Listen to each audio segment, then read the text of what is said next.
It's the I Can't Mom Today podcast with Heather, the new mom, and Vera, the seasoned mom. I Can't Mom Today. Hey, this is Vera and Heather back again with another episode of I Can't Mom Today podcast. Hi, Vera. Hello, Heather. Wow, it's been like a year? Has it been a year? It feels like it. I mean, I feel like I've lived 3 lives. I understand completely. So catch us up. You've had it's kind of like Murphy's Law. You've had all kinds of crap happen to you in the last few weeks. Yeah. And it wasn't really that much stuff. I was just like, I don't think I was in a good headspace. And so like those small things were very culminating, and like, I'm just like, bleh. Because people have it way worse than I do. So like, I'm not saying that it's the worst, but I had previously had strep throat. So I went to the doctor, otolaryngologist or what? Hold on. Otolaryngologist. Yeah. Okay. That's a new word for me. Yeah, me too. But it's kind of fun once you get it, which I haven't, obviously. And he was basically like, you don't have to get them out, but like you probably should.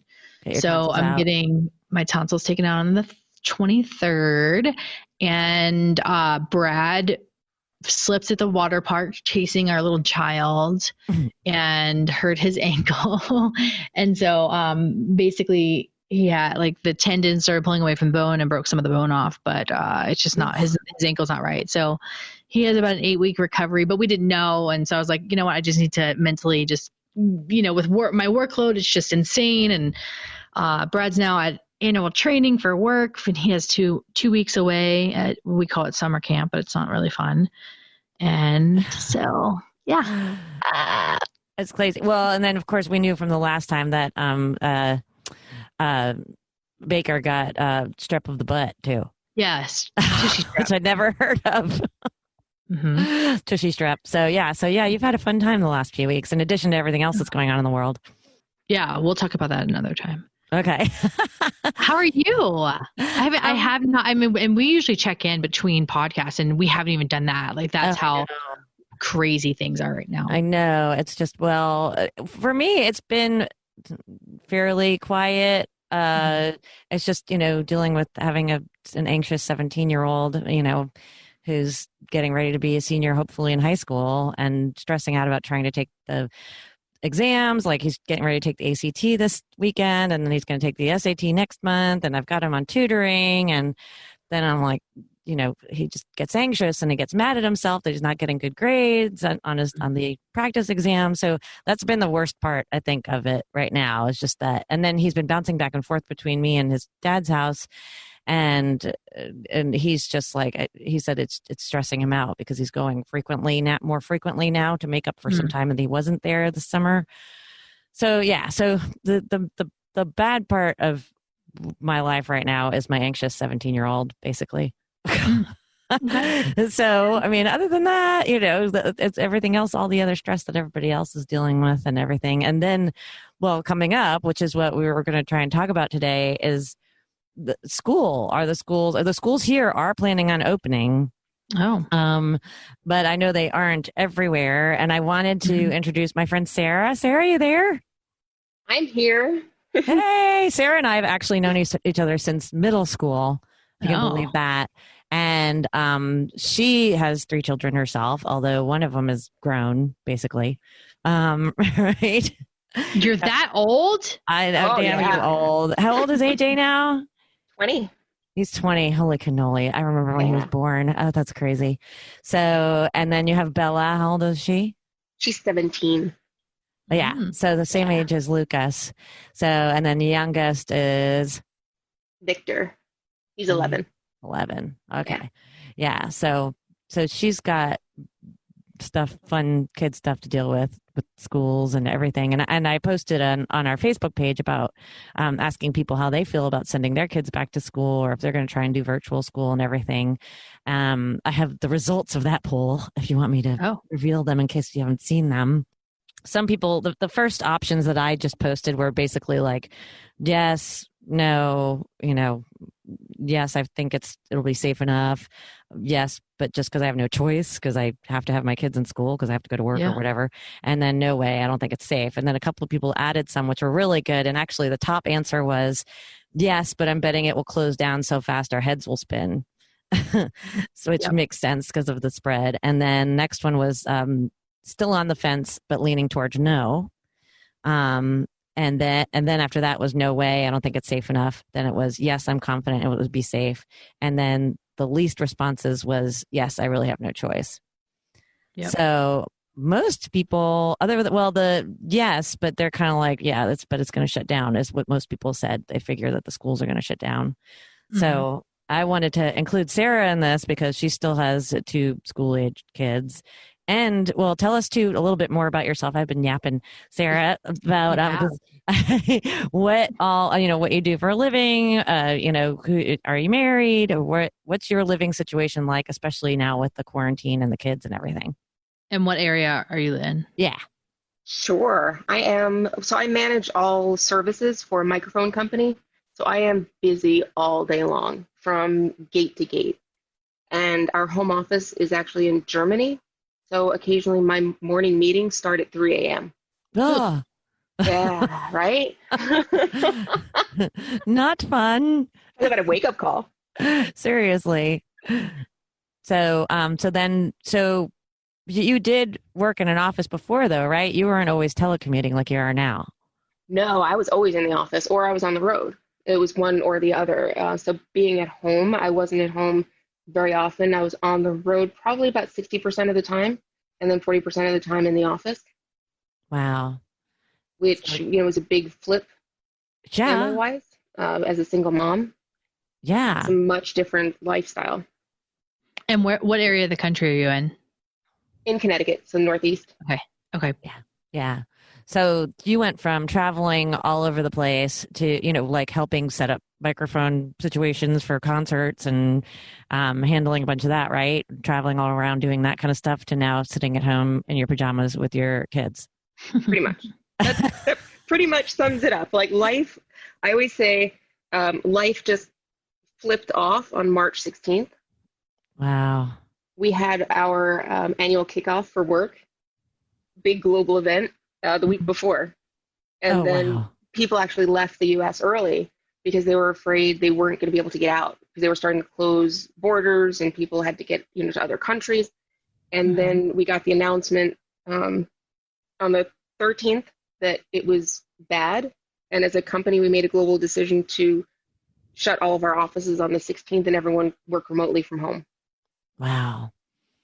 Yeah. So we've been since March 16th home.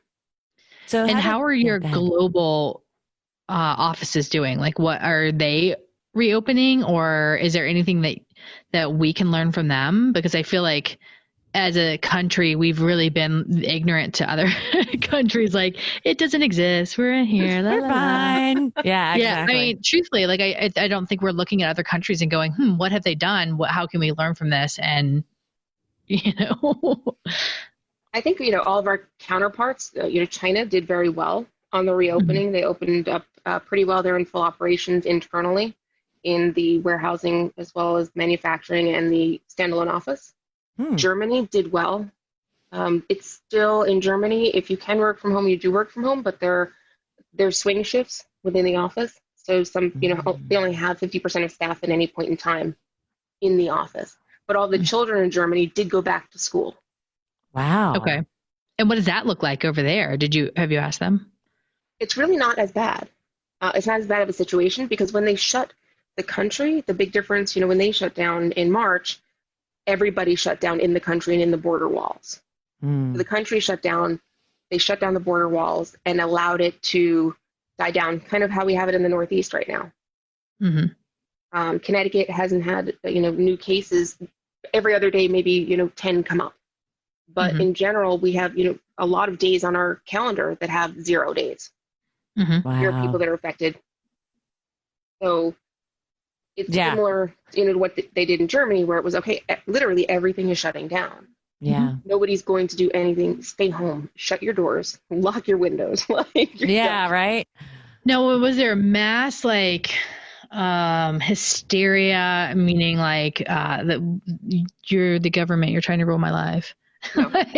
Was there a lot of that? No, absolutely not. The huge difference between Europe and the APAC region, the Asia Pacific region, is that there wasn't that pushback of you're taking away something from me. It was more, we are coming together as a community to get rid of this. Yeah. Much different thought process. Yeah, I mean, that's definitely not the thought process down here in Florida. That's for sure.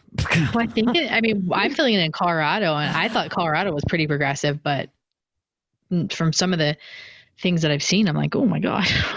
Yeah. Connecticut was very. Sometimes it's good to be, in a state that is just very conservative. Connecticut shut down its borders, shut down everything. We're still only in phase 2 in reopening, and we're halted at phase 2. We're not going to phase 3. Everything has just been very, very conservative with the movement. So are they going to open the schools or no up there? They have a plan to open the schools. They have a couple of different plans. A lot of them have to do with rotation. So, 1 week kids being in school, 1 week them being home is one of the options. For high school, they're looking at potentially even expanding the day. The day is longer. So there are kids that, similar to how we grew up, where you have different periods starting at different times because you just have so many children to deal with. Oh, yeah, that's true. Yeah. So, you'd have like the day went from 7:20 to, or did we even have a period before that? We had zero period, didn't we? Yeah, Yep. Zero period was at You can't have a zero period. Yeah, man. We used to in New York, where Sarah and I grew up. Do you know how to count? Well, they must have added it in after the fact. But I remember you'd be like, "Oh my God, I have a zero period class. I can't do it." It was like, I think it was at like, what was it, 6:40? It was early. Yeah, Dang, really early. But some kids like are just have all are always early birds. Like my child will probably be an early bird. Really? As long as the light's coming in. Yep.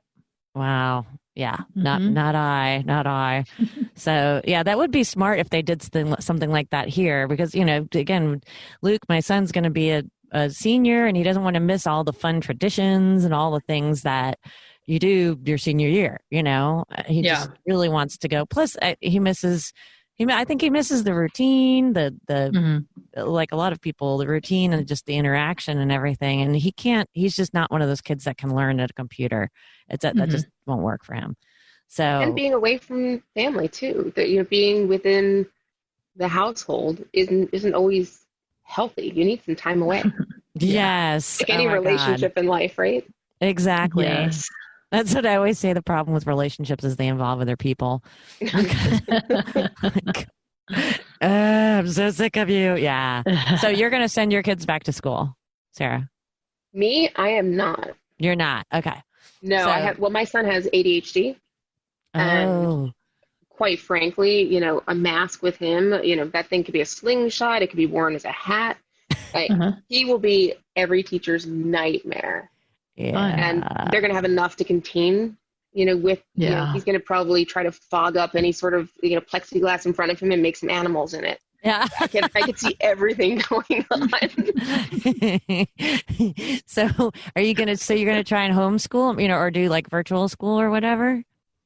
They're going to be setting up different virtual schoolings because they're going to have kids 1 week on, 1 week off within the classroom situation and scenario. So what they're trying to do, and one of the things I'm doing career-wise, is we're working with schools, setting them up with microphones that are actually in the ceilings, so that it creates more of a classroom environment when you're logging into the portal, whatever portal they're using for learning. And that way they can actually feel like they're in the classroom and see some of their, their peers. Yeah. Teacher and see the board and have crystal clear sound and be able to hear the questions of their peers and hear the teacher. So something we're working on like nonstop to make sure that it happens. We covered a lot of universities now, kind of going down to the K through 12. Interesting. I've been giving props to Hong Kong a lot because I have a friend that works there, and that's the only reason why, like, I don't know anything. And I've had friends that are like challenged that they're just not reporting all the numbers, and I was like, I don't think so. But we didn't have the SARS outbreak that that Europe and China had, and or Asia, not really China specifically, but we didn't have that SARS outbreak, and so they did, and so they learned a lot about it. And I was reading online about it just because I was like, well, how did they get so crafty? Like, I mean, truthfully, like, but it's also a different culture. Like, we as Americans are really selfish. And, myself included, I definitely look out for myself, but I also try to look out for the community. But I just think there are too many people that only look out for themselves versus a balance of the two. And so, they have a culture of wearing masks that, even when there's not a global pandemic, if they're sick, they wear a mask. And so looking at their culture, when they started getting cases, they shut it down. And I don't know if you remember, but there were riots happening in Hong Kong at the time. And so the people running the websites telling them where they were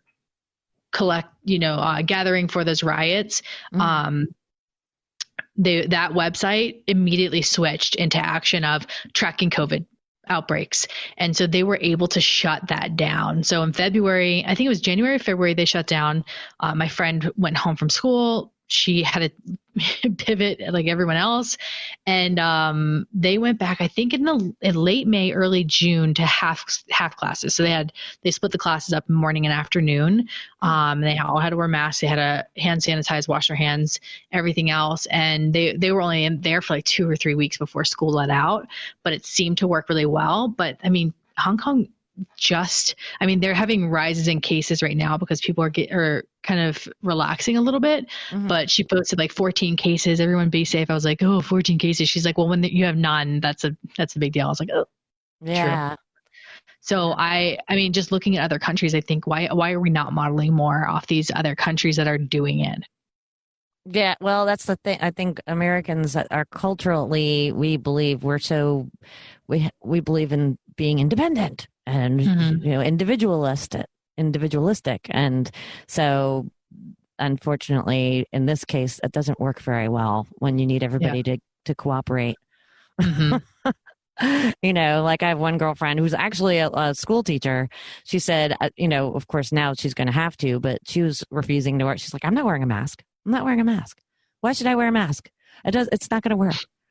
And I'm like, I love you, but yeah. I think a lot of people are in that camp of not wanting to wear a mask, and not necessarily because it's uncomfortable or because they don't feel like it, just to make a statement that they're being defiant.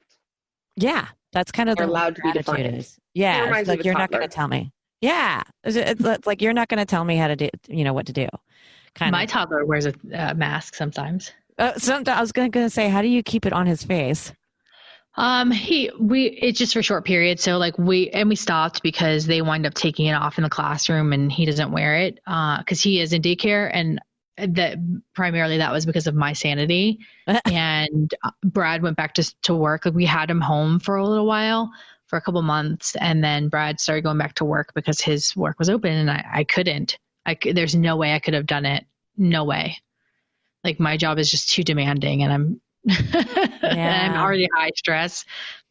So for my sanity and the health of my family, I had to send them back. But the teachers wear masks. We drop them off at the door. No parents are allowed in. We're supposed to wear masks. Most parents wear them to drop the kids off. Anybody 3 and over are supposed to wear masks.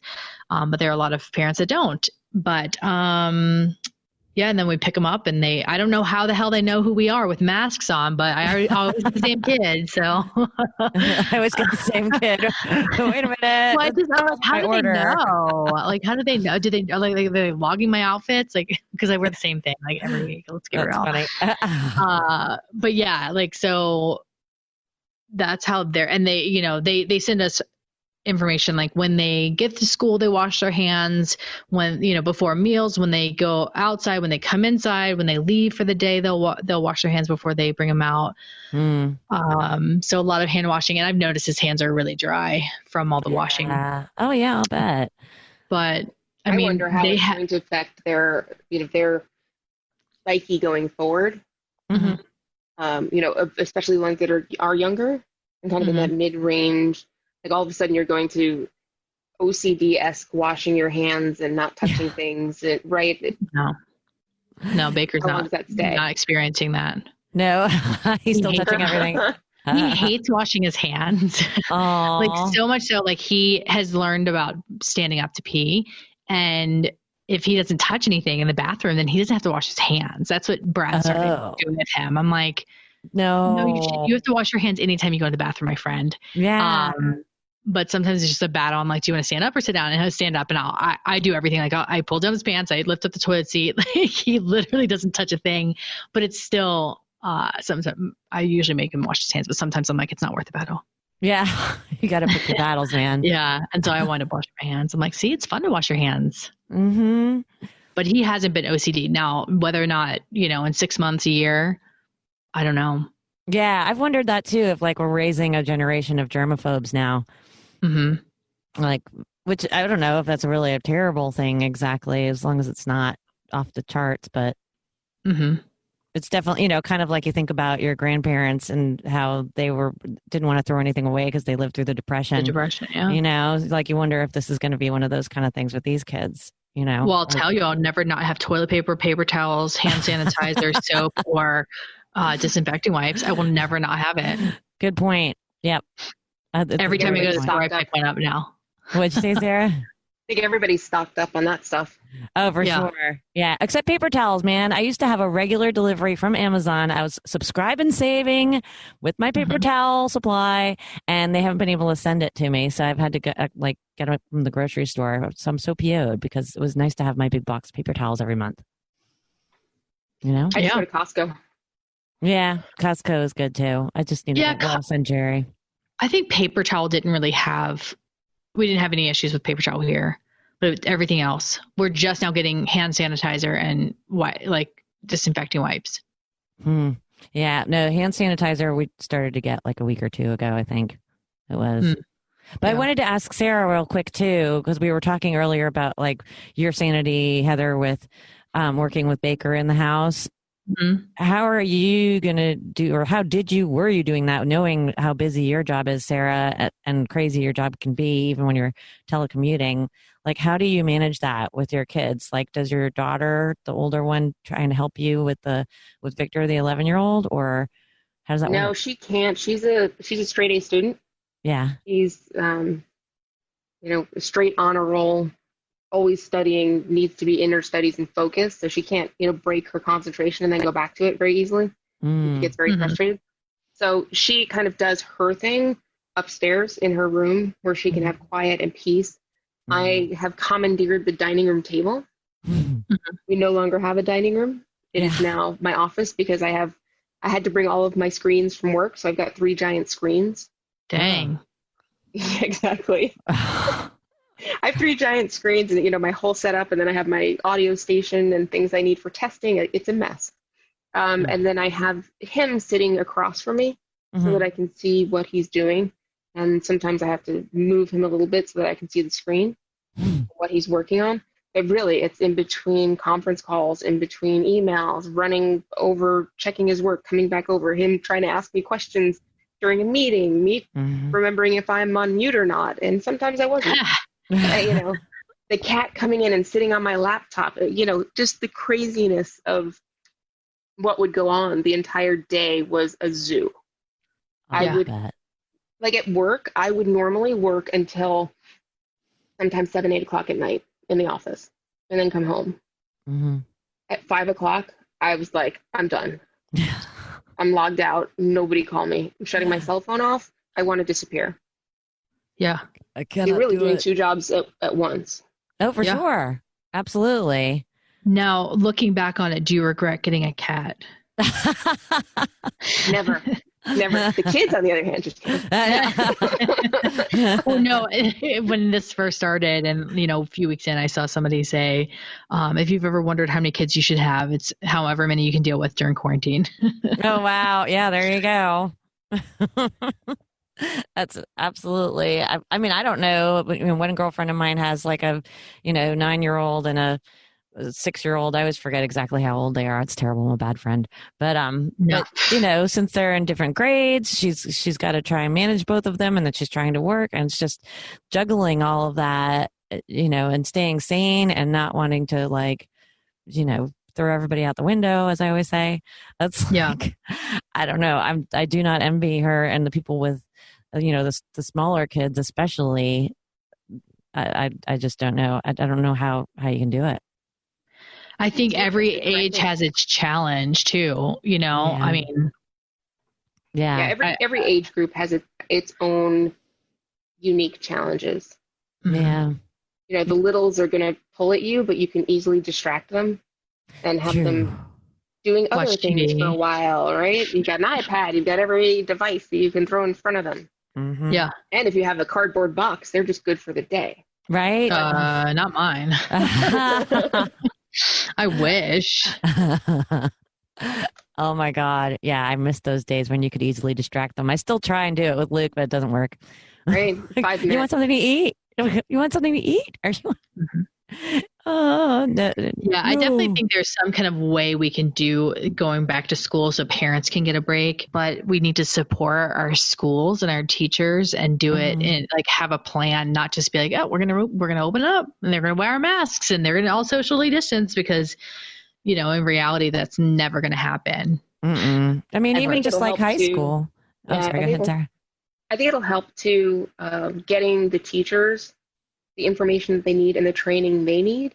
Mm-hmm. These teachers are trained for classroom training. Mm-hmm. They're not trained for online training. And you have a battery of trainers that are out there, in the workforce that are training adults that do only distance learning. And nobody's really bridging the two. Oh, for sure. We had that problem here in Florida.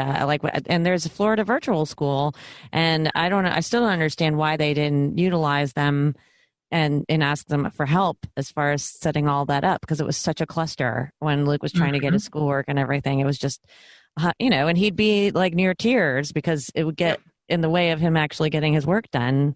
So he'd spend half his time trying to figure out how to get the work. And then the rest, by then he's like, screw this, Or the directions on the work, or they would just write out the directions. It wouldn't be a video. It wouldn't be any other explanation. Just, get this done. And here's a PDF that it's going to take an hour to open. The way they set it up was just so antiquated that it forced parents to have to work even more, because now I have to read the directions and now I have to teach him for him to be able to do the lesson to send it back to her. So I'm actually spending more time with him on the learning process than the teacher is. Yep. Oh yeah, that's so true. That's Luke was having that problem too, because it was like, well, I can't scan it in as a JPEG, but the site won't accept it, or I can't scan it in as a PDF, and I don't have Adobe whatever to make PDFs with. Yep. So it would be a JPEG, and no, the site doesn't accept JPEGs. I'm like, screw you and your no JPEG rule. Oh, I could tell you how to do that. Well, I figured out there's a program that you can use to convert it. So, but then I had to figure out how to, train myself on how to do that, search WikiHow or whatever. And if you're on a Mac, it's really easy. Well, I don't have a Mac. Yes, you do. No, I don't. Luke, I got rid of it. I gave it to Luke, and now it's so old. It doesn't really work right.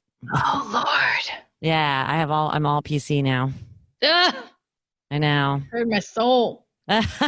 Sorry. It's fine. Well, anyways, moving forward. I think there's a lot to do. Yeah. A lot of work to do, and it sets us up for what will become a new normal later on. I think, with the opportunity of more people being mobile. Yeah. Yeah, I think that's actually, everybody's having to figure out how to telecommute, and that could be that could, in the long run, actually be a good thing in a lot of ways. I mean, obviously the environment and people being able to be at home more with their dogs and their cats. Yep. You One know. they really want to be home with. Right, exactly. So it'll be interesting to see. I just hope that the death toll can slow down, please. Yep. Yeah, and I think Florida's just creeping up now. They're not creeping up; they're skyrocketing. Yeah, I've been getting emails from my dad. My dad's freaking out. You know, he's in New Jersey and he's like, "We're worrying about you." And I'm like, well, the good news is at the very least, I'm not in Miami. You know, I'm up here in the Panhandle where it's not nearly as populated. I do worry about when they let the college kids come back, though, because they're going to be coming from all over the place, possibly Miami, places like Miami. So I worry about them carrying it and bringing, contaminating us in our little Tallahassee bubble. So I'm worried about that. Yep. But generally speaking, I have a friend who actually works for the hospital. He manages all the food and all of the cleaning. So he's in charge of all that. And as you can imagine, that's quite an undertaking, especially with what's going on. And I talked to him this past weekend, and he said that our hospital is still in okay shape. Like they have room to open up another unit if they need to. For people. So as of right now, there's a cushion, knock on wood, here in Tallahassee to get people in the hospital if they need to be there. But again, that can change if more people get sick. So, so we shall see. Yeah, they're saying it's more than most countries. Yeah. Florida has more than most countries. It's crazy. I know. Yep. I know. It's a mess. It really is. Can't say anything. New York was a mess for quite a long time. That's true. But again, the New Yorkers, most of them took it seriously and they were like, okay, we're shutting it down, You gotta do what you gotta do, once they started seeing trailers of bodies, it became a reality. Yeah, I think so. Well, that's, my girlfriend, the school teacher that refuses to wear a mask. She says, she's like, does anybody know anybody? And I'm like, actually, I do. I know one guy who almost died. He wasn't here in Tallahassee. And I know another guy here in Tallahassee who's in the hospital right now. So, because she doesn't know anybody personally, so to her, it's all BS. I'm like, just because you don't see it right in front of your face doesn't mean it's not happening. It's true. So sending out prayers to everybody, including ourselves, Very that we true. make it through. Make it out alive. That's right. Yeah. The worst game of Jumanji I've ever played. Right. If anybody has any plans from their school districts that you think are just phenomenal or amazing, share them on our Facebook page at I Can't Mom Today podcast. Or on Twitter. I Can't Mom Today podcast. Or on Instagram. I Can't Mom Today Mom Today podcast. And at Gmail, I Can't Mom Today podcast. Or in YouTube. I Can't Mom Today podcast. Yeah, but you can go check it out. Yes. You can listen to previous episodes on our YouTube channel too. So thank you so much, Sarah. Yes, thank you. It was awesome talking to you. Stay safe. Hug your kiddos. Yeah. Same here. Will do. Not your cat. Not your cat. Yes, my cat. I don't like cats. Oh my goodness. Well. All right. Thank you so much. We appreciate it.